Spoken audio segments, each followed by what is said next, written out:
à tous, c'est Xav sur Pépitor. J'espère que vous allez toutes et tous super bien, que vous avez passé une bonne semaine. On se retrouve comme d'habitude pour notre petite vidéo de la semaine consacrée à l'analyse technique des marchés et comme d'habitude avec la liste que je suis de manière hebdomadaire et que je vous actualise au fil du temps. Donc cette semaine, entrée de trois nouvelles valeurs, Calray, Esso, Ipango, dont on parlera, qui ont toutes un peu qui ont pas mal de différences, donc devrait intéresser pas mal de monde. Et puis comme d'hab, on commence par le CAC 40, donc bon, le CAC 40 qui est toujours plutôt neutre à court terme, qui a récupéré là, qui est repassé au-dessus de sa MM200, sa MM20, pardon, MM20, MM7, qui sont plutôt flat à ce stade. Ce qu'il y a de notable aussi cette semaine, c'est que on a enfin eu le pivot de la Fed là mercredi soir qui a fait que le CAC a ouvert en gap haussier jeudi pour finir au plus haut avant de reperdre 1%, 1,5% ce vendredi et de finir la semaine du coup plutôt flat.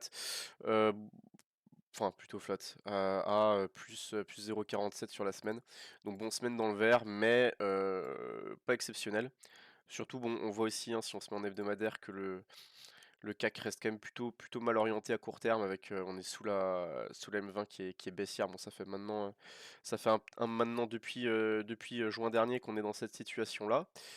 Euh, En gros support, on a toujours cette zone des 6 800 qui serait extrêmement intéressante si on pouvait y aller, enfin si on y allait là dans les prochaines semaines, les prochains mois. En attendant, on en est quand même encore assez loin. La zone des 7700 en résistance technique avec la M200, 7750 même. Voilà, bon, le pivot de la Fed, donc en gros, la Fed qui a baissé ses taux directeurs pour la première fois depuis 2020. Donc qu'est-ce que ça signifie? Ça signifie que la crise inflationniste est plutôt du coup maîtrisée à ce stade. Et qu'est-ce que ça implique sur les marchés? Bon, alors il faut savoir historiquement que donc dans les cycles monétaires de hausse des taux, puis baisse des taux, puis hausse des taux, puis baisse des taux, historiquement, les pivots de la Fed, donc au moment où la Fed commence à baisser ses taux directeurs après une période inflationniste et après les avoir remontés pendant plusieurs semestres, histoire de calmer tout ça, il faut savoir que souvent les marchés ont tendance à évoluer à la baisse dans les alors je sais pas quelle est la moyenne exacte, mais dans les 6 mois, voilà, 6 mois après le pivot de la Fed, les marchés ont tendance à être, donc quand je dis les marchés, je parle des indices, en tout cas aux États-Unis, donc le S&P 500 notamment, ont tendance à être plus bas que ce qu'il n'était au moment du pivot. Après, moi, ce que je pense, c'est que on est aussi dans une situation économique qui est peut-être différente des anciens cycles. Alors là, c'est vraiment pure supposition, hein. J'ai pas creusé ça plus loin, mais bon, ce que je me dis, c'est que l'époque est peut-être pas la même et moi, automatiquement dans ma tête, je me dis baisse des taux égale plus facile d'emprunter. Donc toutes les valeurs qui avaient un petit peu des tensions sur leur financement, qui ont l'air très endettées, par exemple. Moi, je surveille de près le secteur tout ce qui est les EHPAD en France. Orpea maintenant ça s'appelle Emeis, je crois. Clariane, etc. Toutes ces boîtes un petit peu endettées ou toutes les sociétés un petit peu de recherche qui ont besoin d'avoir un accès facile au financement, donc ou à l'emprunt, qui sont très dépendantes de ça et qui ont quand même globalement souffert de la hausse des taux, hein, parce que c'est plus difficile d'emprunter, etc., pour financer sa croissance. Et il y a pas mal de sociétés qui à un moment peuvent plus. C'est un peu comme les particuliers, avec des taux hauts, pour plein de particuliers, c'est beaucoup plus dur comment dire, d'être conforme au profil des banques pour pouvoir emprunter, acheter sa résidence principale, etc., etc. Et là maintenant, avec cette détente monétaire, moi j'ai tendance à penser, enfin, tendance à surveiller un petit peu plus le secteur, peut-être biotech, recherche, toutes ces valeurs qui sont un petit peu endettées et qui ont besoin d'argent facile entre guillemets pour financer leur croissance et leur développement. Donc peut-être que comment je peux dire, cette Non, peut-être que tout simplement cette baisse des taux va, à terme, devrait peut-être avantager un petit peu ces titres. Moi, je me dis si les gérants, etc., commencent peut-être à prendre, comme c'est historiquement le cas, à prendre un petit peu des bénéfices sur, sur les sociétés historiques des indices, que ce soit sur le CAC 40 ou ailleurs, etc., bah, peut-être qu'à terme, ils vont être plutôt tentés de réallouer ces liquidités-là sur des valeurs un petit peu plus, qui ont peut-être plus spéculatives et qui ont moins, qui n'ont pas du tout profité de la hausse des marchés des 2 3 dernières années. Globalement évidemment, après il y a toujours des exceptions. Voilà un petit peu pour mon scénario. Et puis bon les zones je vous les ai données. Après bon là le CAC il est plutôt neutre. Après en première petit, support court terme, on aurait, la zone des 7350 points.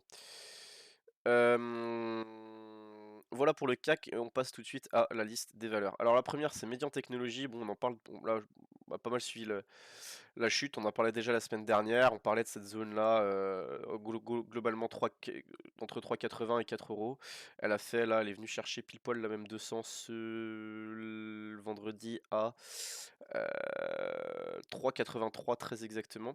Alors bon, moi il faut savoir que c'est un titre que j'ai pas mal parlé sur MTT cette semaine, on a tenté plusieurs achats, on a passé un trade à 4 euros et je me demande si ouais, c'était 4 euros et c'était dans la journée du.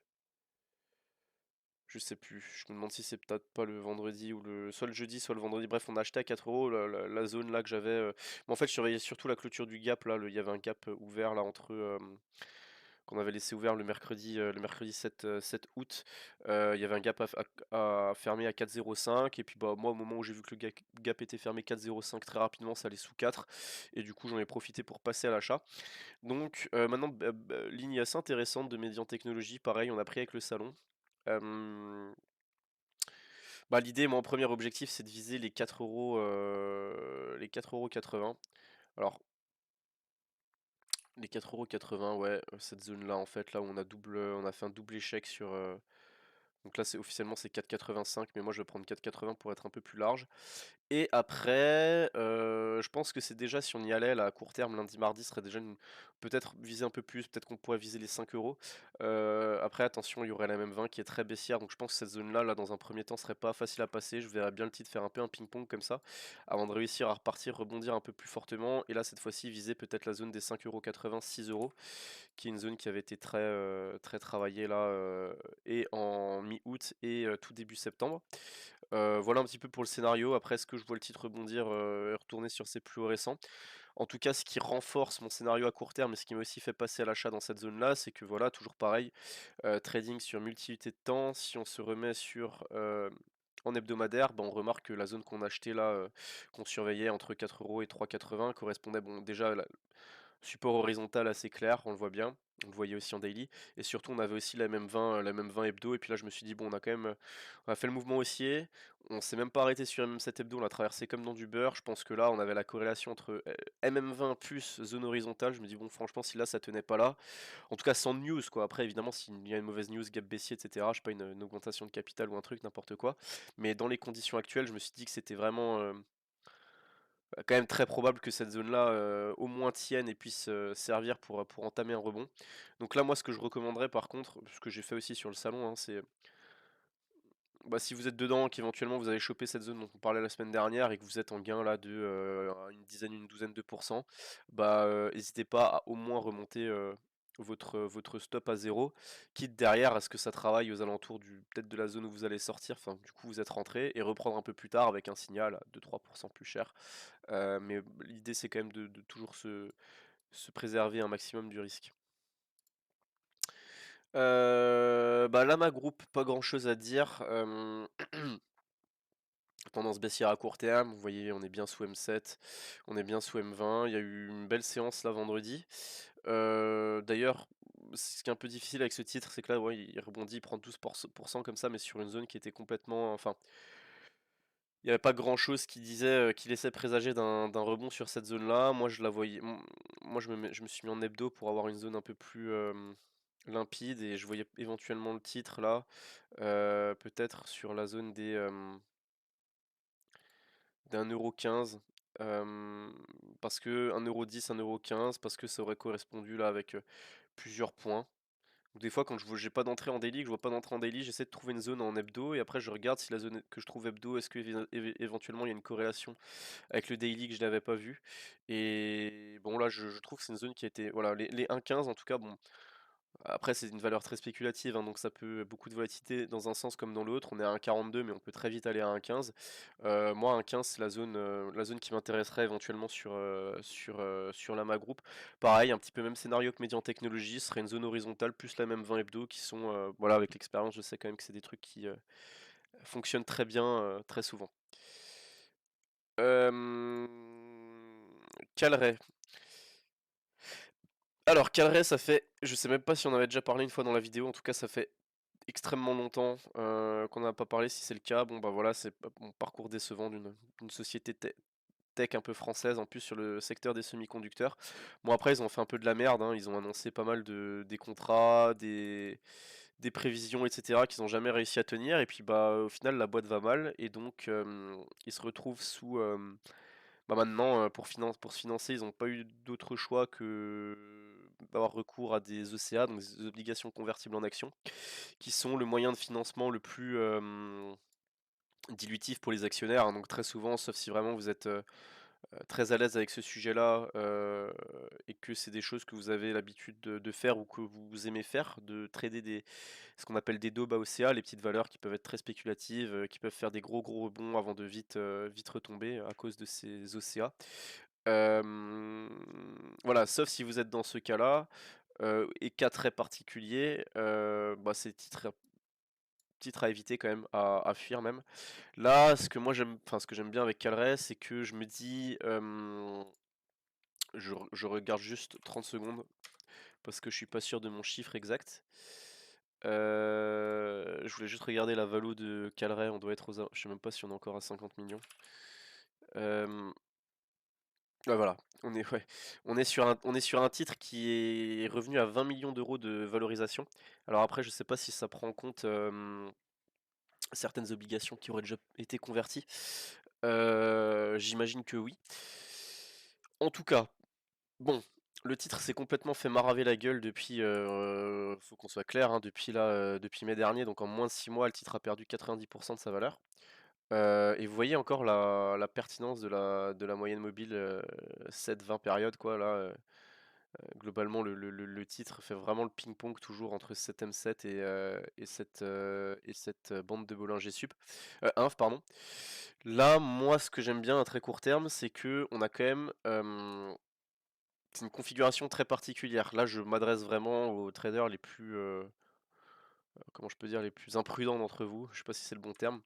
En tout cas, moi, j'aime bien le sort de bottom qu'on est en train de construire sur le titre là,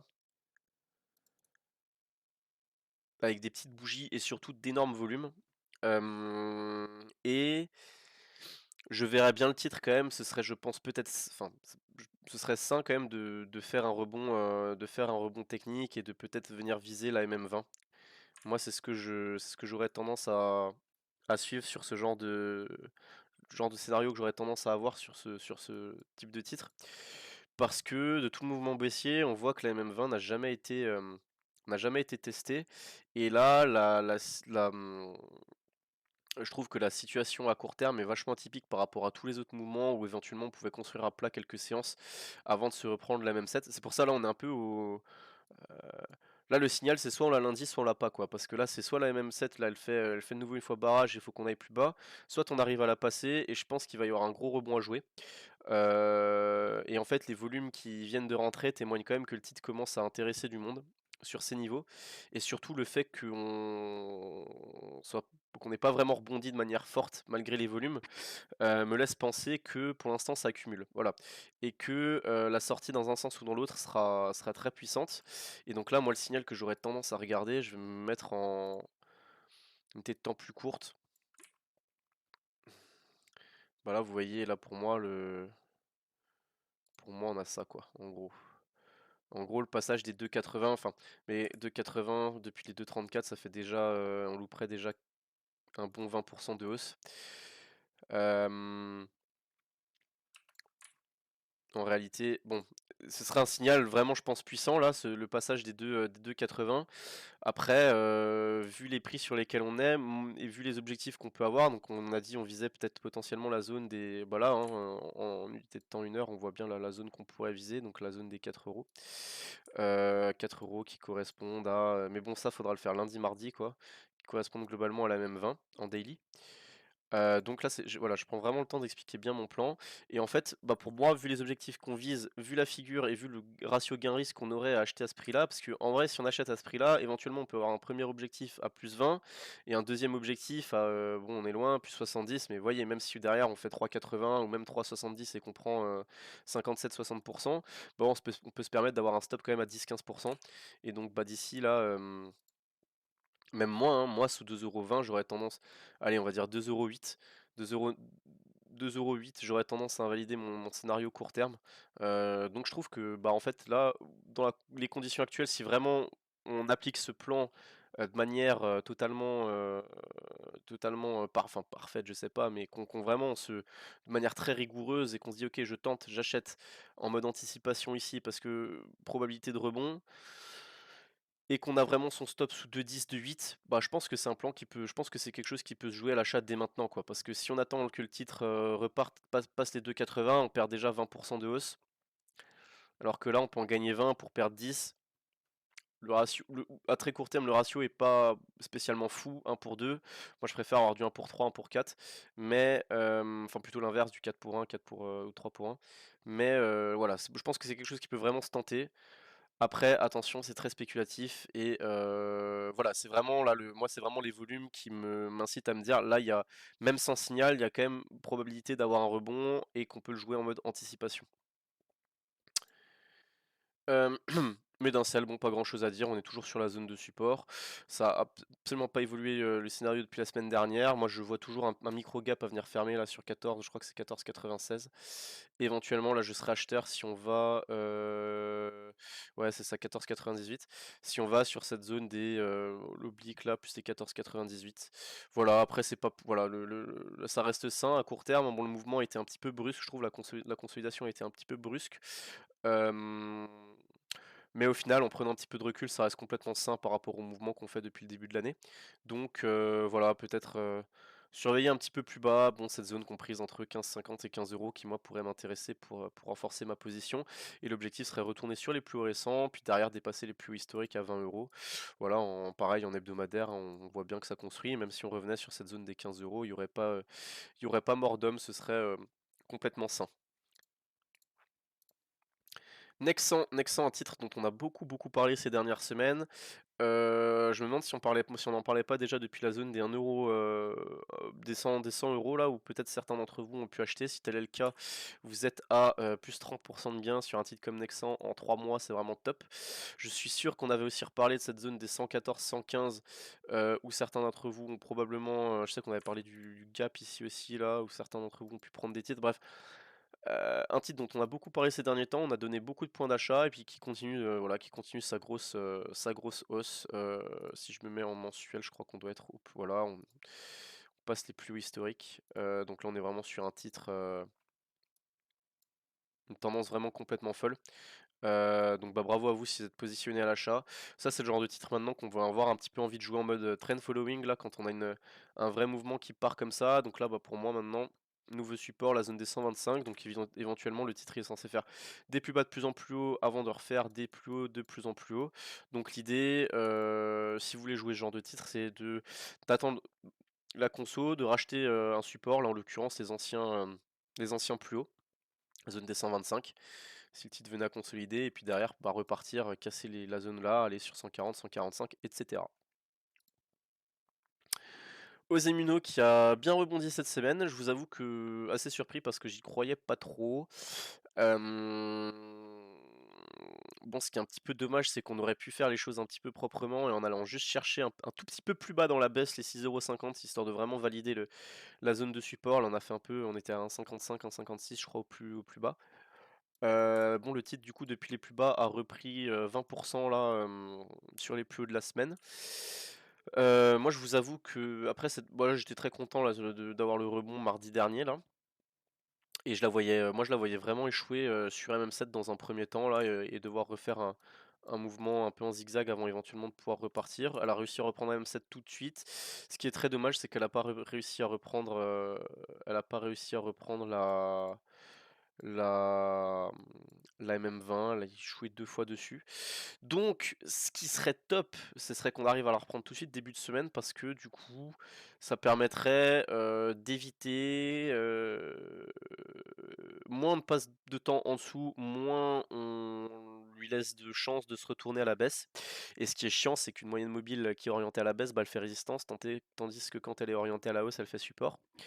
Et donc, bah, je préférerais qu'on soit au-dessus de la. Voilà, je me dis peut-être que ce mouvement était vraiment passager au point de ne pas remettre la tendance en question, bah, dans le sens où, vous voyez, on n'a pas la MM20 qui s'est drastiquement. On a fait le rebond, quoi. Donc la MM20 a eu le temps de se redresser un petit peu. Et ce qui serait top, c'est de réussir à la reprendre et ce qui ouvrirait les possibilités de repartir, en fait, tout simplement. Alors là, je vais pas vraiment donner. Il n'y a pas vraiment de zone d'achat pour moi à très court terme sur Osé Immuno. Bon, pour moi, c'était forcément, je voyais un peu plus bas, mais c'était la zone des 6,50, 6,70.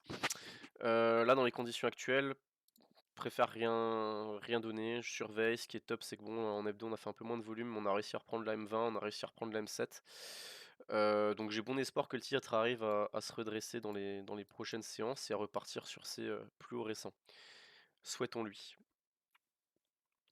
Sanofi, on en a parlé déjà la semaine dernière, elle était en train de se retourner sur sa MM20, elle a réussi à rebondir, elle a repris 3% dans la semaine, là, avant de faire une bougie un peu dégueu vendredi.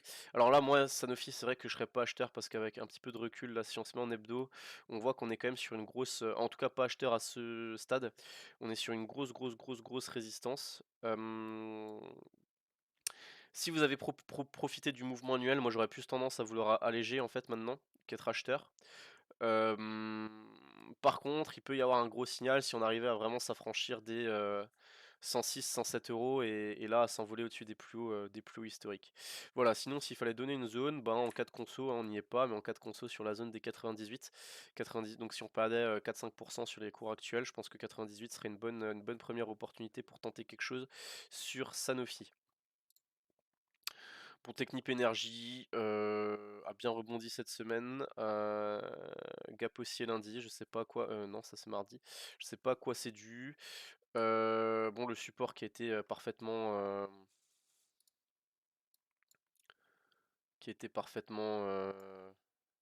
comment je peux dire, validé, qui a la zone qui a vraiment joué son rôle de support tel qu'on l'avait vu. On se rapproche des plus hauts historiques. Pour moi, ça c'est un peu un titre un peu comme Nexan, quoi. C'est un peu le genre de titre. C'est bien si on en a un vraiment, si on arrive à en avoir un peu à bon prix et garder ça un peu en fond de portefeuille. Pourquoi? Parce que c'est quand même plus. Enfin, moi, je préfère avoir ça en portefeuille, vu l'orientation du graphe sur les 2-3 dernières années, plutôt que du Sanofi. Même si par exemple Sanofi est très bien orienté, parce que bon, c'est quand même des titres qui peuvent bouger un petit peu plus vite, quoi, globalement. Euh, Donc là, pareil, hein, pour moi, Technip Energy, énorme signal si on cassait cette zone des 24, 24, 50. Et là, à ce stade, pas envie de faire grand chose, éventuellement se mettre une alerte ici. Si on revenait fermer le gap, je sais pas pourquoi on a laissé ce gap ouvert, il doit y avoir peut-être une news de un contrat ou un truc, j'ai pas vraiment checké. Si on revenait sur 21,90, là pourquoi pas, donc si on reperdait 70 centimes sur les cours actuels, donc c'est combien? Ça doit faire 3%, 3,5%. Pourquoi pas tenter quelque chose sur Technip Energy. CAC 40, on a fait. Too crazy. Écoutez, il s'est pas passé grand chose cette semaine. J'aime pas cet oblique là parce que on pourrait être en train de se dire ouais on est en train de casser un truc, on est en train de casser une zone mais il n'y a pas de volume donc je vais l'enlever. Je préfère voir plutôt cette petite zone horizontale court terme là, tac, avec ensuite cette deuxième zone de résistance. Moi je serais preneur du titre plutôt si on baissait un petit peu là, qu'on retournait encore tester même 200. Bon, le scénario de venir tester même 200 en juillet et potentiellement fermer ce gap là a pas été pour l'instant c'est pas réalisé. Je trouve la construction à plat très très propre, donc à mon avis le jour où ça repart fort. Après il faut chercher des points sur ce genre de titre, ça peut aller très vite, pas trop de volume. On voit 63 000 euros échangés là ce vendredi. Peut-être quelque chose à tenter au-dessus de 4,8, 4,10 pour viser, mais là, c'est pas grand-chose, hein. Ce serait pour viser du, allez, 6-7 dans un premier terme, dans un premier temps en mode accélération. Pourquoi pas derrière la zone des 4,60 et puis sinon la grosse résistance ce sera les 5,15, 5,20 et là par contre si on passait cette zone-là, on aurait on s'ouvrirait un nouveau potentiel aussi assez important. Airbus, bon, le titre a un petit peu rebondi cette semaine sur la zone de support. Là, on voit bien l'efficacité de la M20 orientée à la baisse hein, qui a fait résistance. Là, vous voyez, bam, on se l'est mangé comme un mur. Ouais, moi, je change pas mon scénario. Je pense que Airbus, c'est un titre. Si franchement, là, ce serait limite top qu'il aille, qu'il le fasse, là, qu'il aille sur les 115, 120, qu'on n'en parle plus. Voilà, moi c'est toujours la zone que je préconise vraiment, que je surveille de très près pour en mettre en fond de portefeuille. Après, ce qu'il y a aussi, c'est que on peut être tenté de choper déjà quelques titres à 127 en mode 127, 127, 50 en mode anticipation. Et puis les objectifs sont toujours les mêmes, hein. Il y aura la fermeture du gap à 147, 148 et puis derrière les 154. Voilà, c'est les deux premiers objectifs techniques que moi je vois importants. SO, un moment qu'on n'en a pas parlé. Bon, là, c'est le plan. Et alors, il y a eu des gros volumes. Bon, c'est un peu sur beaucoup de titres ce vendredi. C'était troisième vendredi du mois. Souvent comme ça que ça se passe. Qu'est-ce que je voulais dire? SO, SO, SO. Et alors à court terme, bon, on voit que le titre a bien conso, hein, parce que mine de rien, depuis les plus bas, on a reperdu quand même, depuis les plus hauts, on a reperdu quand même 42%.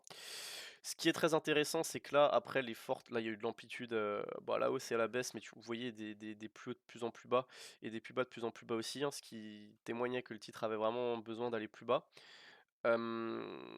Et là maintenant depuis 2 mois globalement, ouais, un gros mois et demi, on a le titre qui construit désormais plutôt un mouvement à plat, que fermement orienté à la hausse à la baisse pardon, comme c'était le cas, les mois d'avant. Donc là, moi je serais plutôt,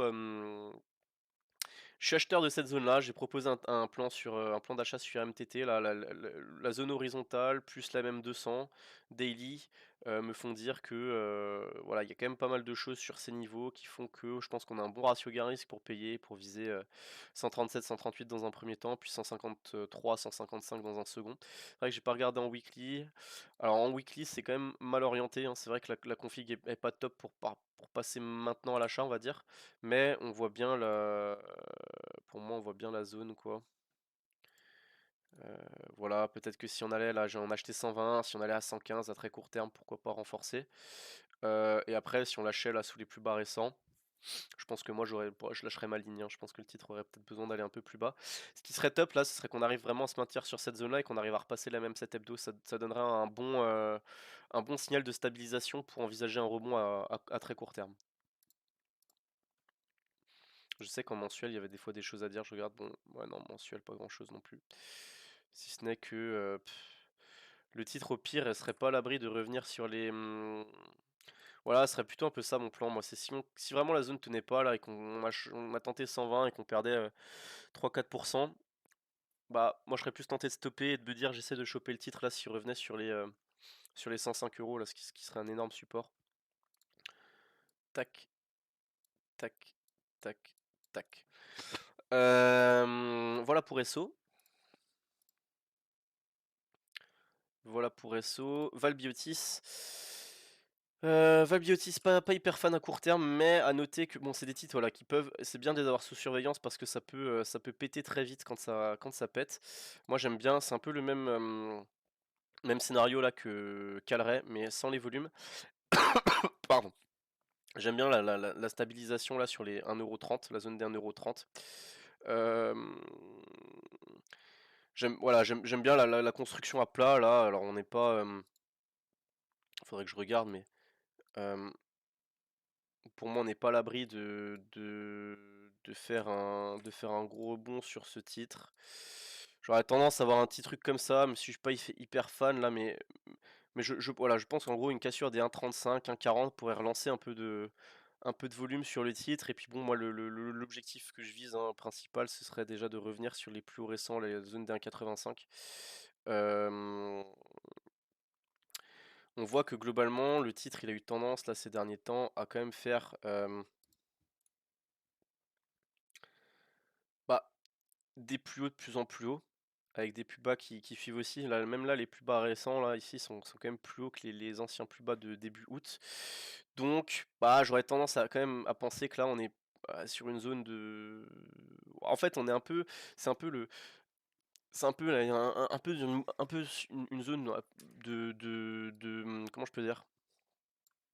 Un peu dans un mouchoir de poche en fait, c'est-à-dire que là, soit on arrive à rebondir et on repart et il y a un gros mouvement à jouer, soit ça casse et on va plus bas. Et donc, et vraiment on casse le scénario des 3-4 derniers mois, enfin la construction des 3-4 derniers mois, donc pour ça que je trouve que la zone est intéressante, il n'y a pas trop de volume, faut faire attention à comment on pose son stop. Moi je pense qu'il faut surtout suivre, plutôt essayer de réussir à suivre le titre. Pas forcément avoir un stop placé, mais au moins suivre et vraiment si ça part, allez, là on revend en fonction du carnet d'ordre. Mais ouais, j'aime vraiment bien la zone là, j'aime vraiment bien la zone. C'est dommage, ça manque un petit peu de volume. 30 000 balles échangées là ce vendredi, donc autant dire rien. Euh, à surveiller, pour moi, signal au-dessus des 1,35, 1,40 et s'il y a un petit peu de volume pour viser un retour sur les plus hauts récents. Et si l'or qui revient sur une zone de support. Alors, est-ce que je serais acheteur déjà de cette zone-là? Le problème, c'est que là, l'orientation court terme est vraiment pas bonne. La bougie de vendredi est vraiment dégueulasse. L'idéal absolu, parce que moi je déteste les gaps qui soient à la hausse ou à la baisse. L'idéal, ce serait de venir fermer. Si déjà on fait un mouvement baissier, autant qu'on en profite pour venir fermer le gap là à 196 et faire les choses propres. Mais au milieu, il y aurait aussi là. Déjà, on est sur support. En dessous, il y aurait la même 200 et on est vraiment loin du cap. Moi, si j'étais SLR Luxotica, comment je... Là en plus on a un trade sur MTT, je crois qu'on était rentré sur cette zone là, donc à mon avis on va probablement se faire sortir parce que le stop est à 0. Euh, Moi là, si j'avais été acheteur ici, à cette époque là, sur ce support là, j'aurais tendance à revendre, là je revendrais à 0. Et ensuite je surveillerais MM200, moitié de position, et les 196, deuxième moitié de position si on y allait, et puis sinon bah, je garde mes liquidités, je regarde comment le titre construit, et éventuellement après au fur et à mesure de la construction, signal d'achat, je renforce avec les liquidités qui étaient que j'aurais mis si on allait à 196. Voilà un petit peu pour mon plan sur Essilor. Eramet. Bon, il y a le gros support là qu'on avait mentionné déjà, 58,60. Titre a un petit peu rebondi cette semaine, mais a buté sur a fait le pullback sur la zone des 65, 66 et la MM20. On a reperdu quasiment 4% ce vendredi. Bon là c'est plutôt pas ouf hein, la config à court terme. Là je pense qu'il y a moyen qu'on fasse un bon croisement baissier. Par contre si on venait sur 58, 57, 58, ce serait vraiment la grosse zone, la zone idéale de support on va dire. On la voit bien là, il faut que je la mette aussi en hebdo. On va bien la voir, tac, on va prendre ici, hop là, voilà. Ouais, même la zone des... Ouais, ouais, 58-60 quoi, on était pas loin la semaine dernière. La zone voilà, entre 58 et 60 balles qui est une grosse zone de support en hebdo, en mensuel aussi, plus ou moins. Ouais, on la voit un peu aussi, ouais, on la voit même bien. Ouais, il y a plusieurs quand même plusieurs bougies qui donnent qui donnent la même zone quoi. Tac. Voilà pour Eramet. Pas grand chose, c'est juste de la surveillance, hein, parce que c'est un titre que j'aime bien, qui me plaît, donc éventuellement pour rentrer un peu sur un gros support en mode moyen long terme. Je suis assez hypé par leur nouveau projet un petit peu sur le lithium. Je pense que les conditions actuelles sont pas top, mais ça peut vite se retourner en fait. Les conditions de marché pour le lithium. Et bah après les titres comme Eramet aura de grandes chances de flamber quoi. Donc Eramet toujours sous surveillance pardon. Voilà, c'est vraiment de la surveillance, il n'y a pas de plan vraiment exact à ce stade-là, si ce n'est que je surveille la zone des 57-58 pour potentiellement, si on y va, qu'on faisait une petite mèche, tenter quelque chose. Valorec qui a tenté cette semaine, qui a échoué sur, bon on le voit bien, qui a échoué sur l'oblique là, plus la résistance des 14,50 €. Ce qui est bien, c'est de se dire qu'il y a un peu de mieux, on a tenté quand même quelque chose, donc on va probablement devoir consolider, construire un peu, peut-être revenir une nouvelle fois aux alentours en bas de figure, aux alentours des 13, 12,90, 13. En tout cas, là, on sent bien que c'est cette zone-là, quoi, le signal. Donc là, au-dessus de 14,30, 14,50, là, on aura le signal pour repartir et entamer un nouveau mouvement haussier sur Valourec. Clariane, pareil, toujours dans sa figure, elle a bien rebondi là sur la zone qu'on avait donc depuis vendredi dernier, enfin bien rebondi. Alors, au plus haut de la semaine, elle prenait 10%, avec la clôture à -5 là de vendredi, elle en prend plus que 3. En tout cas, la figure est très claire, donc on a cette zone des 1,60 € en support, l'oblique là en résistance, l'oblique baissière, et pour moi un signal au-dessus des 1,85 € pour tenter quelque chose. Vu les conditions, j'aurais plutôt envie de retenter quelque chose là si elle revenait sur les 1,60 €, 1,65 € à proximité de l'AMM 200. Allez, et je termine avec de l'ultra, ultra, ultra spéculatif, Ipango. Alors là, on va juste parler de technique, on va pas parler fondamentaux, donc c'est un titre, voilà. Moi, c'est très spéculatif, hein, je connais pas extrêmement bien fondamentalement le dossier, si ce n'est que bah voilà, c'est forcément une société qui a des difficultés, sur lesquelles il se passe des gros mouvements, donc c'est intéressant, mais qui dit gros mouvement et potentiel dit fort risque, et bon, c'est une société qui, en théorie, comme toutes les sociétés, enfin pas comme toutes les sociétés, mais bah, qui peut, voilà, c'est une société sur lesquelles il peut y avoir des chances de, c'est un peu qui tout double quoi, il peut y avoir des chances de faillite à court terme, comme il peut y avoir une très bonne news qui font exploser le titre. Bref, moi techniquement, ce que j'apprécie beaucoup là, c'est que on avait, je vais vous faire le mouvement.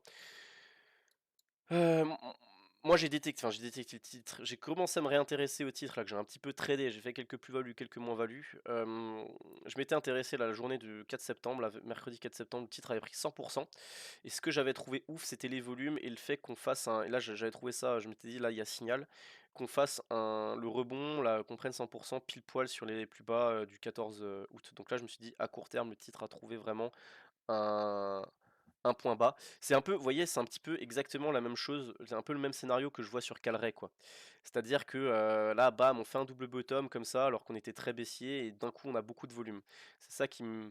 Pour moi, alors la config est pas pareil, parce que Ipango, ça faisait un moment qu'elle construisait quand même un minimum à plat, on avait les bandes de Bollinger hyper serrées, mais il y a quelques similarités. Vous voyez, hein, là, ça faisait un moment qu'on construisait à plat, les bandes de Bollinger étaient hyper serrées, et donc là, je me suis dit, putain, là, il se passe un truc sur le dossier, gros volume.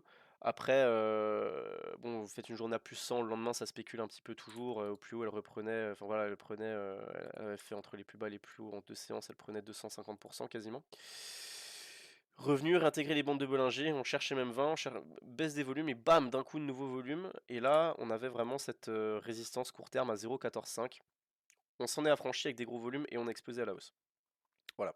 Cette semaine, donc là, on voit bien cette zone là, la zone là des 0,20, entre 0,20 et 0,21, qui est très, bah, voilà, on voit que c'est une zone technique très importante, hein, vous voyez le nombre de points qu'on a fait sur cette zone là ici aussi, là on l'a explosé, et deux jours plus tard on revient comme par hasard. Tiens, c'est bizarre, on fait une mèche pile poil sur la moyenne mobile cette période, et cette zone horizontale, donc l'analyse technique encore une fois qui porte ses fruits. Heu, Moi, pour tout vous dire, je voulais trader le titre sur MTT. J'avais proposé un plan, et j'avais posé un ordre à 0,21 en live, hein, et elle a fait 0,215 au plus bas avant de littéralement derrière repartir et de reprendre 60 en ligne droite. Donc autant vous dire que j'étais un peu vert. Voilà, et là maintenant, moi ce que je vois, c'est qu'on revient, alors on casse MM7, c'est un peu dommage, toujours des volumes ultra intéressants, 250 000 € encore échangés, enfin ça spécule beaucoup quoi, c'est vraiment un titre, ça peut, faut enfin, faut faire attention à ce qu'on fait, mais ça se trade quoi. Et donc là, bah, on revient sur cette zone des, vous voyez là, on clôture la semaine à 0,223, pas loin de ces 0,21. Moi ce que je vais surveiller, c'est dans un premier temps cette zone des 0,21, et derrière, pourquoi pas, si on revenait sur la même 20. Si on revenait sur la même 20, qui pourrait un petit peu faire aussi son œuvre, hein, quand on a de telles circonstances, un tel mouvement avec de tels volumes. Voilà pour mon plan. En hebdo, bah, on a buté aussi sur la bande de Bollinger Sup, donc bon, la config se met en place, il y a quand même des gros volumes. Voilà, moi ça m'étonnerait pas qu'on revienne même sur les 0,16, voilà, les 0,1650, ce qu'on se disait.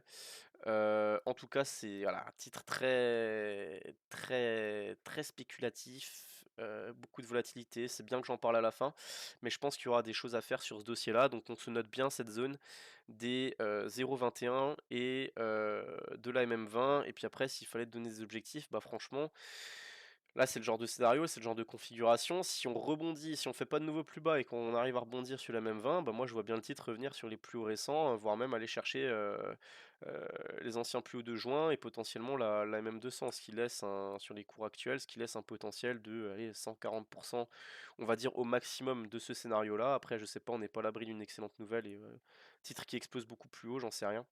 Euh, En tout cas, la config daily est top et la config hebdo commence tranquillement à se mettre en place. Ce qui renforce le fait que j'ai envie de m'intéresser encore de plus près au titre. Voilà, écoutez, bah, ce sera tout pour cette semaine. J'espère comme d'habitude que la vidéo vous aura plu. N'hésitez pas à lâcher un petit like, un petit commentaire sur la chaîne, ça fait toujours plaisir et puis ça soutient le travail de Denis et moi. Et puis, ben, je vous souhaite à tous de passer un excellent week-end et je vous dis à la semaine prochaine. Ciao ciao, c'était Xav sur Pépitor.